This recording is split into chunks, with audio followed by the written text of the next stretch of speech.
for joining us for this workshop. My name is Daria Serduk. I'm an NLP research engineer in R&D team at JustDie, and this is my colleague. My name is Svetlana Polskaya. I am the head of the research and conversational AI team. It's really long. Yeah, I'm sorry, we share only one microphone, so I hope you can hear her. And today we are talking about what problems can be faced with doing chatbot development in terms of computational linguistics, and we show how we can solve them, and we show you how to use our platform to make a really good, perfect, wonderful chatbot. And let's go. Our workshop will be with two parts. The first one will be some theoretical background, and the second one is the practical lesson to use our platform. And if you want to do it with us, please make sure you are registered in our free visual constructor for chatbots. It calls AnyLogic. So if you want to use it while my colleague will be presenting it to you, please just do some sign up or sign in functions for it. Okay. A few words about our company. We are JustDie company. We provide some NLP solutions for contact centers, some customer support, smart devices, and there are lists of companies that we are working with. It's not full, and it's our Hall of Fame, I guess. And we did a lot of different chatbots for any purpose. So it's quite, good. But what do we want? We want to create a really good and really powerful, useful, and maybe perfect chatbot. But what do we need? We need some data because we are not able to build a chatbot from the air or based on pure enthusiasm. It's not gonna work like that. So we need some data. And this is the question, where can we find this data? And I will talk about it later. And the second question is, what else do we need? Of course, we've got some data, some text files or JSON files, but we need some tool to do it. So maybe framework or some open source platform. So I will cover this theme later too. Well, we've got two steps with the bot creation. We need some data, and we should do some collection, preparation, and analysis for it. And the second one is, development parts of this, the most exciting thing, I guess. So the first step is where can we get the data?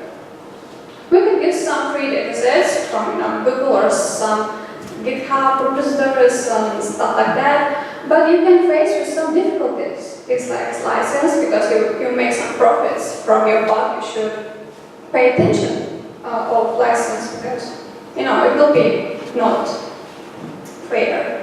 And of course, language, it's really a complicated thing, because if we in Russia, we should use some Russian language or some Ukrainian maybe, or well, and it can be another format, so it will be inappropriate for you. And one of the difficulties, if ever, is domain, because if you maybe do some biology things with fish, you should find some text about fishes. It's like complicated. And markup, if you need some later data, it's quite a challenge too. And we've got another options. We can ask a logs from the customer. So customer came to us and say, hey, I want you to build me a chatbot. We say, well, do you get the data? And we want it. And there are some difficulties too, because sometimes the text data is really low quality.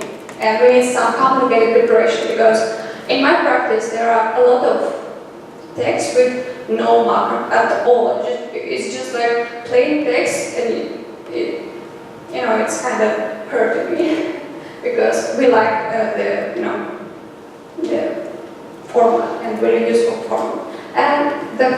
the last thing is NDA, because if you do some bots for bank, there is some private information that should be safe, because it's private information. And the third option is, it's really tricky thing that we can use some dummy bot that will stand between operator and client and just to store the information that came from client to operator. It's kind of, filter. And there are some difficulties too. We should explain for a customer that we will launch our bot later because we need some time to collect the data.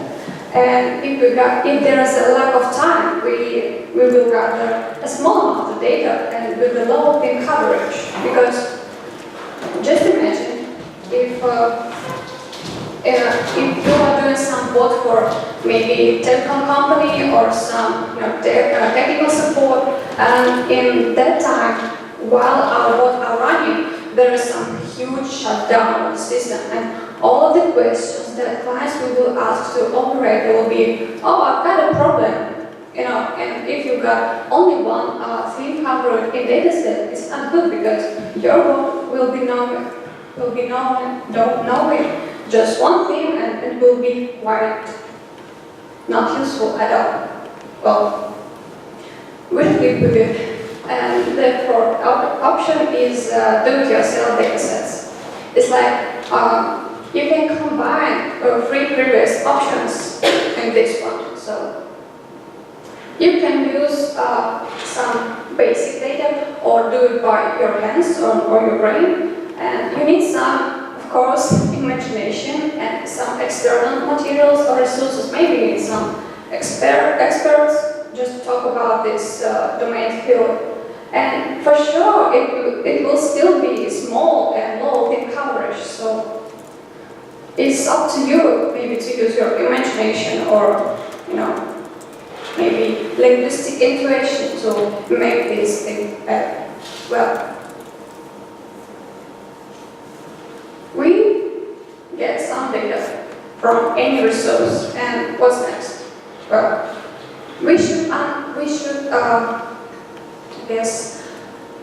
read it or just extract some really meaningful information, really useful information. So we should do some preparation and analysis. For example, if we got a really good customer that provides us a really big amount of logs that we are not able to read manually, we should do some clustering just to split this data into groups and make it easier to us to understand what's inside this data. So, for example, we use some classic techniques such as k-means, it's clustering k-means, clustering algorithms, sorry. It's really simple, it's really basic. But also we can use some topic modeling techniques. It's like quite unusual for this task, but it's really useful actually, and some matrix factorizations. And we can do some vectorizing techniques such as word embeddings or back and forths with TF and DF matrix or count vectorizer and stuff like that. There's a huge amount of methods that we can use to understand our data. So it's just a small list that small list of things that we are using in our company. The second one is, of course, normalization. It's really, really basic here. For example, we do stemming. Just a quick reminder, what is it? We just cut the endings of the words. It's just really plain explanation. For example, cows will be C-A-U-C without E on the end, and thinking will be think, and forever will be forever. This is like, it's a for the stemming, and the stemmers differs by its algorithms inside some rules. So you can use another stemmer and you will get another result from it. It's okay. And the second one is thematization. It's a problem. It's not a problem actually. It's a process of changing the world into their normal form. So, for example, being changed to be, thinking comes to think, and no changes. So this is a really basic technique, it's just a good reminder. The third thing is name identity recognition. It's really helpful with decreasing the amount of vocabulary we're using. Because there are some date types, some numbers, some URLs, phone numbers. Because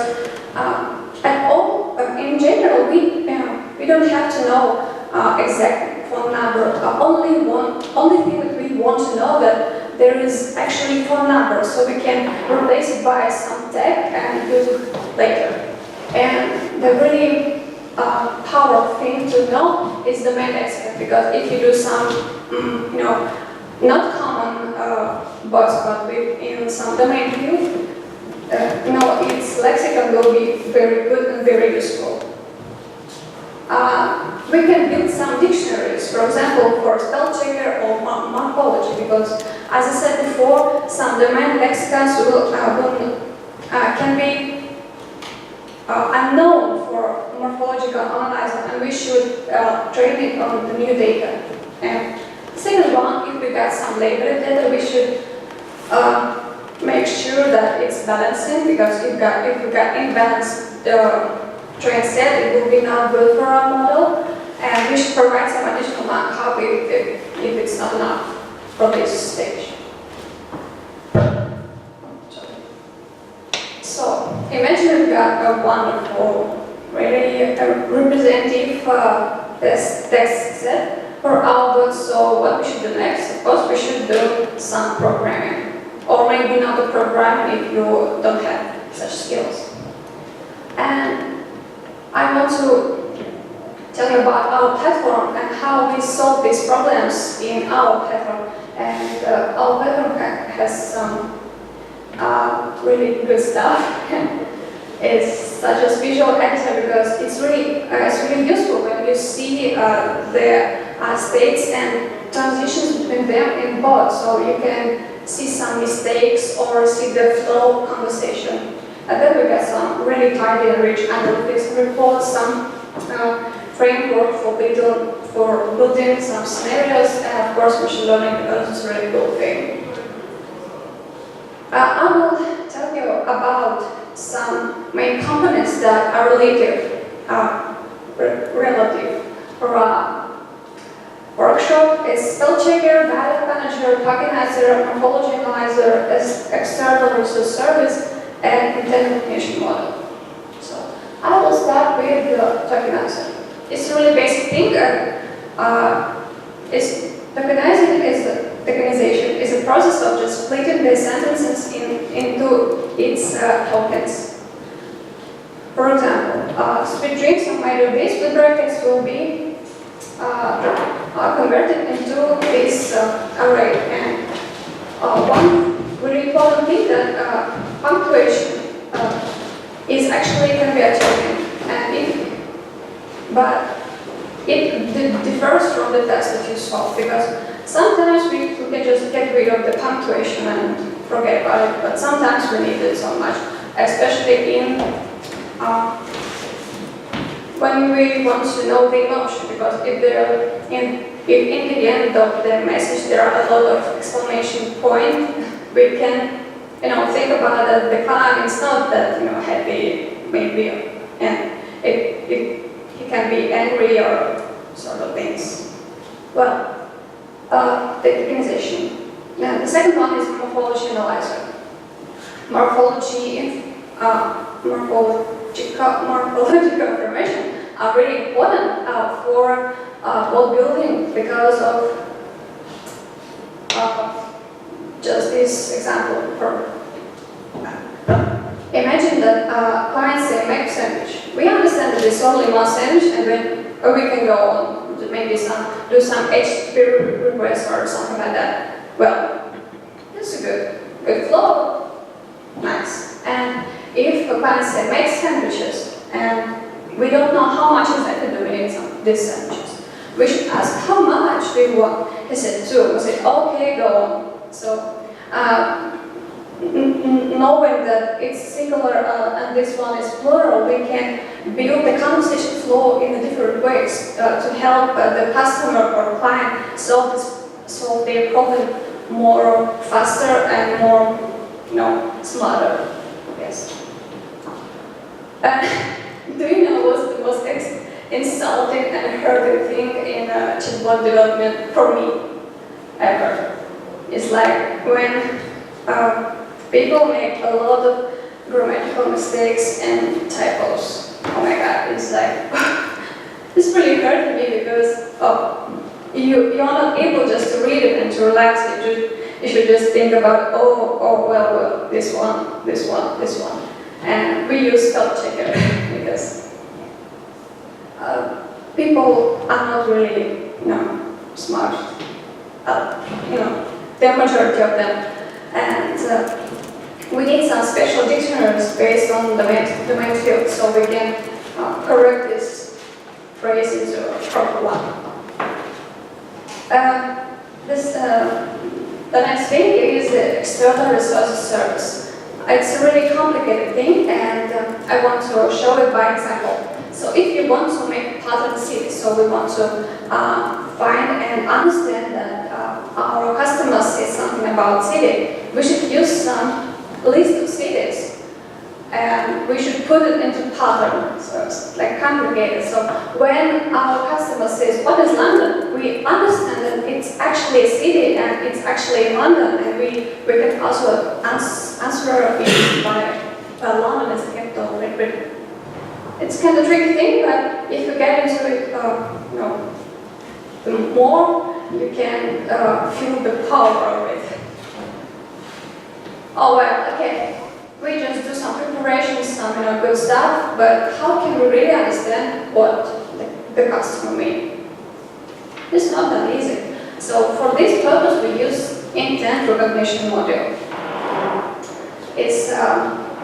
There are 3 ways in our platform. It's pattern matching, semantic textual similarity approach, and some machine learning techniques, because machine learning is cool, and as I said before. And the first one is pattern matching. It looks like a regular expression, but more powerful, and we ask our linguists to create these patterns for our bot. For example, this is a pattern. Q is like system variable that marks that here is a pattern. So bot can actually understand some phrases like "you are the most amazing creature," "you're gorgeous," "you are fantastic." It's quite good, and it's just an example. And well, it looks like a regular expression, but it's more complicated and it's more, cool, I guess. And the advantage is a really good quality because you can write some really strong patterns that will match a lot of strings and a lot of intents. And also, it's like a low threshold of entry because it's possible to learn it by yourself. And in our practice, we've got some companies that do it by themselves, and they are actually happy about it. I'm not good at they're good. But the really big disadvantage is that it's handcrafted.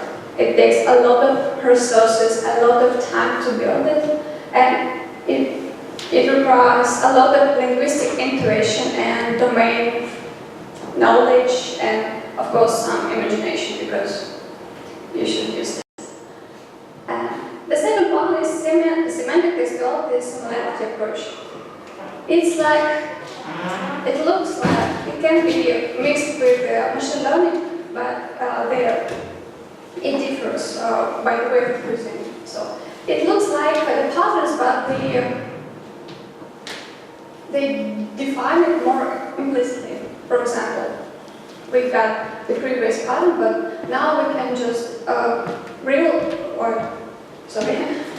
real sentences. So they look fantastic actually. So if we put this into bot can understand some things like honey, you're fantastic, or you're the most gorgeous girl I've ever seen. So it's quite strong too. and really useful.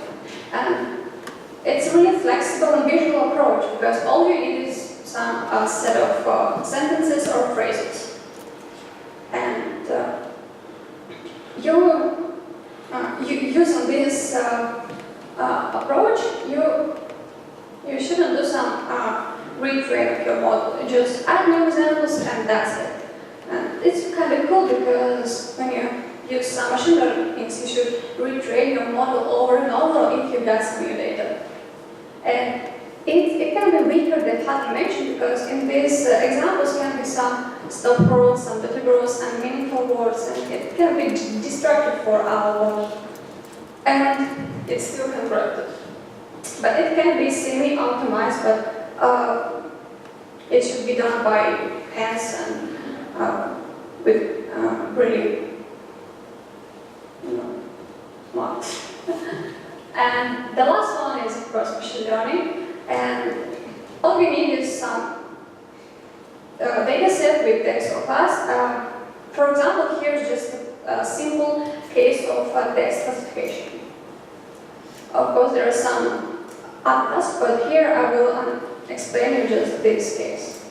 So we've got this data set, and we just put it into bot, and we are alright. And it's not a graph. Oh, we shouldn't do some things by our hands. And we can use a huge variety of ML techniques from regression, deep learning if you got a lot of data or something, some complicated things or not. So it's quite exciting to try it and using a different approaches for your data. And usually it requires a big amount of data. And in my practice, if our data sets are fewer than 500 lines, the quality can be not really good. But this number is just my number. In your practices, you can find another number of lines that is good for you. And actually, it's not that problem or disadvantage, but you need some model tuning because of your data, because of maybe low quality of models. So it's just what we are doing now in our company. And the very important thing that we should use feature engineering for this, because if we've got not a lot of data, we can use some classic algorithms and with features. So in my practice, we've got a really small data set of about maybe 100 of lines, and we do some really rich feature engineering and use a really basic algorithm, and our score will be pretty good. And it's appropriate for our task. Well, it's not a good conversation, right? It's like, good morning, and our bot just doesn't understand. And we want to talk not with a grumpy cat, we want to know with a clever and human-like bot. So we should use some control of bot and their conversational flow. And for this purpose, we use some data manager. And we can manage the conversation and control the behavior of bot. So, for example, we can process bot states and transitions between them. For example, our skill for IMS Alice, after we know the city, we just make the transition into another state about menu. So it's just simple example of bot states and transitions between them. The second one is context handling. It's really tricky thing. For example, if we ask for bot just what's the weather in Moscow, it says 10 degrees. And then we ask, I'm in London, bot should understand that it's still about weather, but not in Moscow, but in London.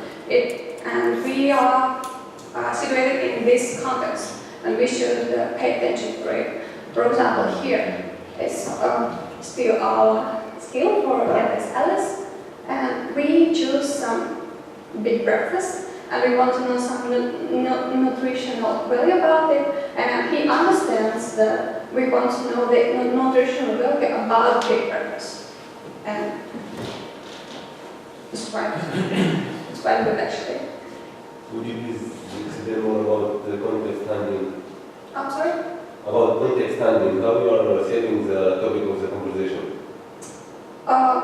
It's in our syntax, and it can be manually handled, so we can just maybe get some variables in this scenario bot, or we can use some flags just to make, maybe we say the bot, please keep context here in case of a value. It's like, So taking the decision to save the topic, it's moment and it's short memory. It's one topic over the conversation, yes? kind of, yeah, and it can be done in our platform manually, For example? not automatically actually, but because we need to do some, business logic. Okay, go? Yes. Okay.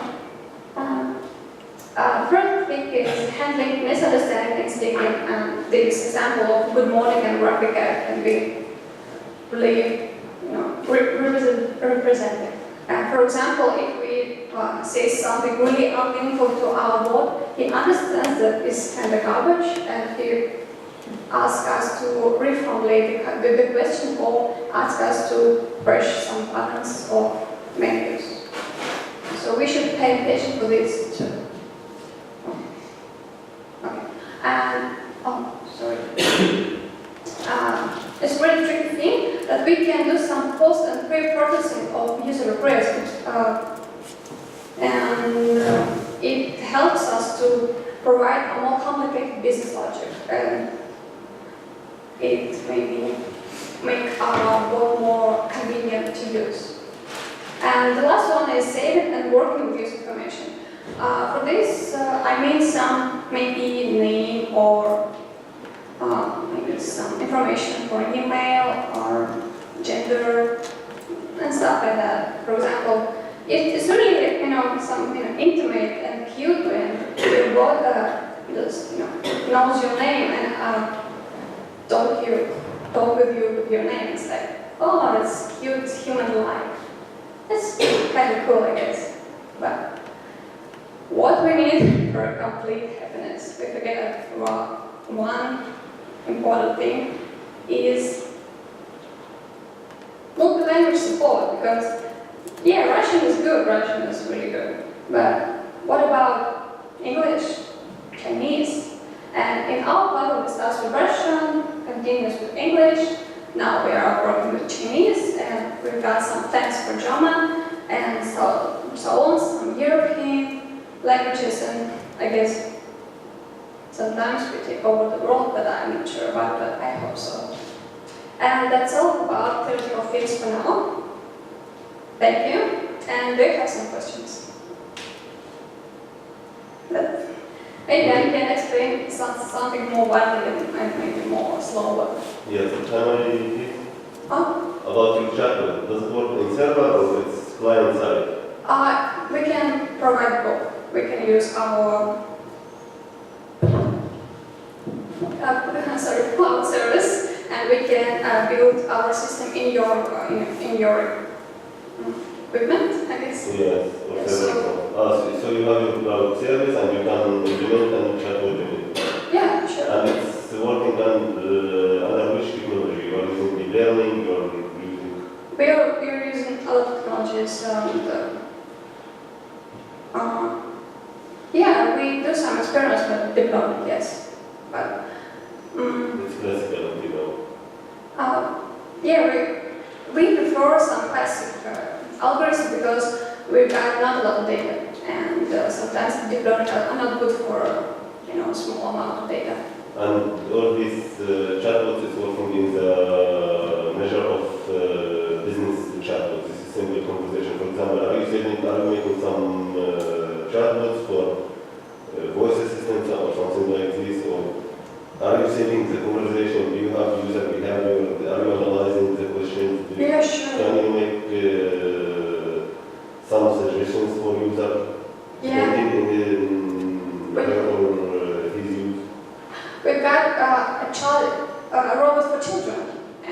like common,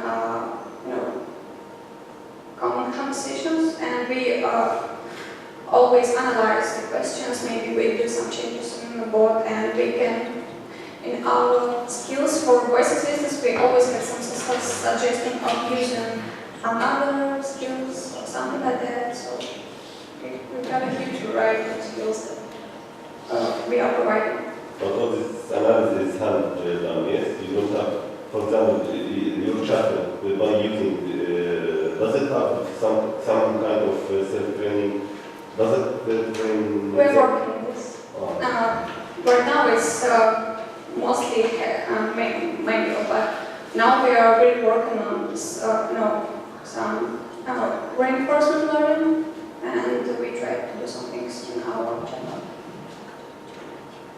And how much of this project? Oh, How much of this project? When you started this project? Does it long time ago? what project? This one? Yes. Our company is 2 years old, Right. and I guess 2 years, I'm not sure. But we use it very widely. But the project might be quite old, much older. I mentioned the skills for Alice. It's like we'll build these skills maybe more than half of a year. It launched. Yeah, this conference. It's 29th of May of this year. Oh, and This one. Android application, yes? It's for any, I guess, operation system. It's Yandex Alice assistant. We just built some skill for this. You want to create with Yandex, so you are using Yandex voice recognition, Yeah. so they allow you to use it, yes? Yeah, but we can do another NLU because our platform is based on components, so we can use another Speech to text. speech to text. Wow. And here we use it for all things because they send us not audio file, but they send us just text, and we work with text. So all the things about the speech, it's for us. We don't mess with it. Oh. Any questions? So maybe we can just take a little break, and then my wonderful colleague will show you our platform. So I suggest to take like 2 minutes break. thank you so much.